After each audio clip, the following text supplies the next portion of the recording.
Question number क्या था ये? 6 हो गया ना। आइए क्वेश्चन नंबर 7 है। क्वेश्चन 7 देखिएगा। 32 सेंटीमीटर ऊंचे और आधार की त्रिज्या 18 सेंटीमीटर वाले एक बेलनाकार बाल्टी रेत से भरी हुई है। वो आपको बेलन के आकार का है बाल्टी, ठीक है। बाल्टी जो है बेलनाकार है और यह रेत से भरी हुई है। किससे भरी हुई है? रेत से। आप यहाँ पर देखिएगा तो ये आपको बेलन है और बेलन में रखा गया है रेत यानी बालू। और इसका देखिएगा हाइट दिया है, ऊंचाई दिया है 32 सेंटीमीटर, यानी बेलन का जो हाइट है इसका है 32 सेंटीमीटर। अब यहाँ पर आगे है रेडियस, आपको आधार की जो त्रिज्या है यानी आर दिया है कितना, तो आर है आपको 18 सेंटीमीटर। इसके बाद एक बेलनाकार बाल्टी रेत से भरी हुई है। इस बाल्टी को भूमि पर खाली किया गया। जब इसमें रेत भरा हुआ था तो इसको क्या किया गया? खाली किया गया। और इस रेत को एक शंक्वाकार ढेरी बनाई गई। जब क्या किया? खाली किया गया ना, तो वो जो बना है वो शंकु के आकार के बना है, यानी इस टाइप के बन गया है। देखिए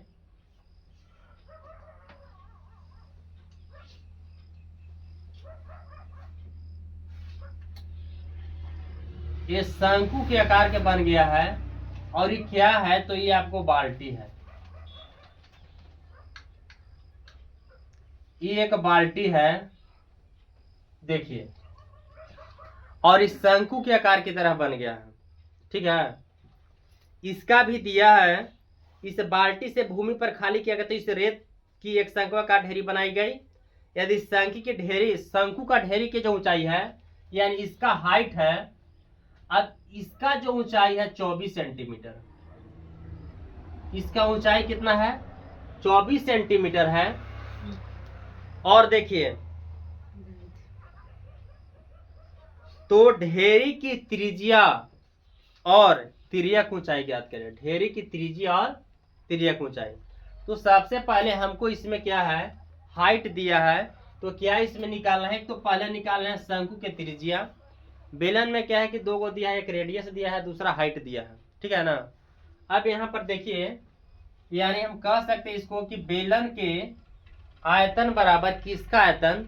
शंकु के आयतन, या शंकु के आयतन बराबर किसका आयतन? बेलन का आयतन। तो यहाँ पर किसका दिया है? तो देखिए आपको फिगर में नजर आपको आता होगा कि शंकु की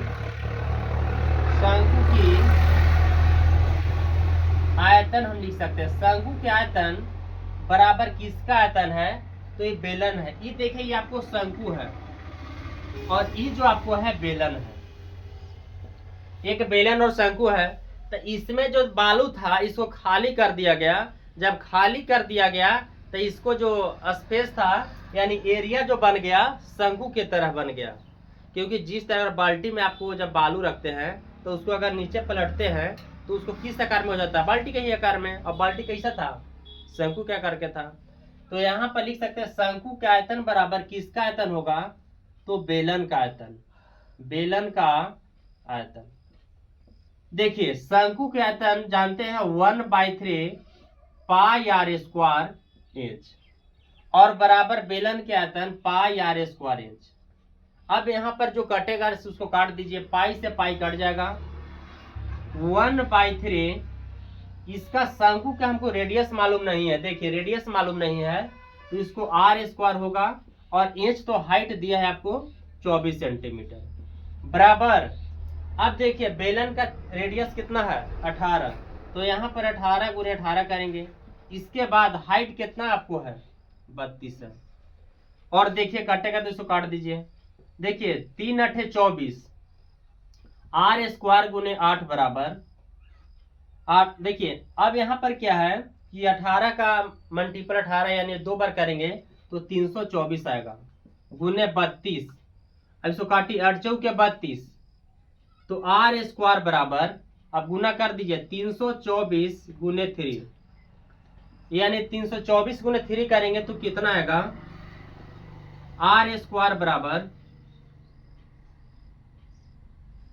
8 से करे तो 8 चौके 32, यहाँ पर 4 होगा, सॉरी यहाँ पर 4 बार में आपको कटेगा, तो यहाँ 4 से हम लोग मल्टीपल करेंगे।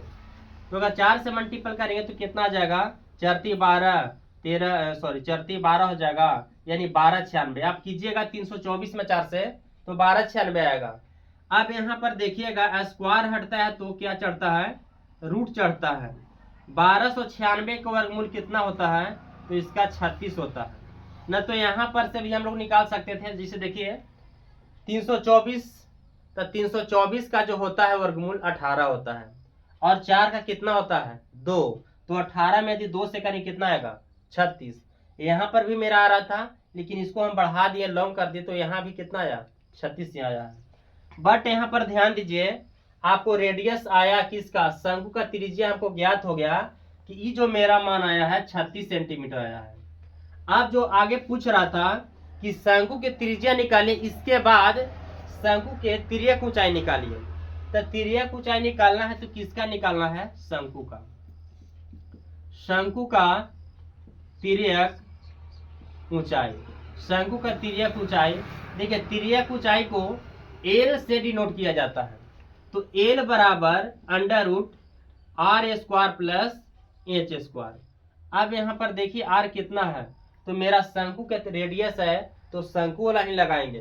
तो शंकु कितना दिया है आपको 36 आया है, 36 का स्क्वायर प्लस h, हाइट कितना है, ऊंचाई आपको देखिएगा यानी 24 दिया है 24, तो इसका स्क्वायर कीजिए। 12 के स्क्वायर अभी बताएं कि 36 का स्क्वायर होता है 1296। इसके बाद 24 का स्क्वायर होता है 576। अगर इसको दोनों को हम लोग ऐड करेंगे तो ई जो आपको आ जाएगा, जोड़ दीजिए 12 5 17, यानी 12 6 6 12 9 7 16 1 17 5 2 7 और 1 8, यानी यह जगह 18 72। 18 72 क्या करेंगे आप, 18 72 को फैक्टर कर दीजिए। जैसे गुणनखंड के रूप में करेंगे तो 18 72 को करेंगे 9 दूना 18 36, 2 से करेंगे तो आएगा 46, 3 दूना 6 नहीं, इसका आ जाएगा आपको 462, 2 से करेंगे 23 234, 2 से करेंगे 117, और इसको करेंगे तो आप 13 9 13 गुने 9। अब देखिएगा 1 2 3 4, 2 कितना आ गया, यानी इसको अगर हम तोड़ेंगे तो इसका टूटेगा 2 दूना 4 4 दूना 8 8 दूना 16, और 16 9 कितना होता है, 16 9 144। तो क्या इसको लिख सकते हैं 144 गुने कितना, तो 13। तो 144 का वर्गमूल कितना होता है 12, 12 रूट कितना बचा 13। ई जो आ गया मेरा तिर्यक ऊंचाई आ गया 12√13।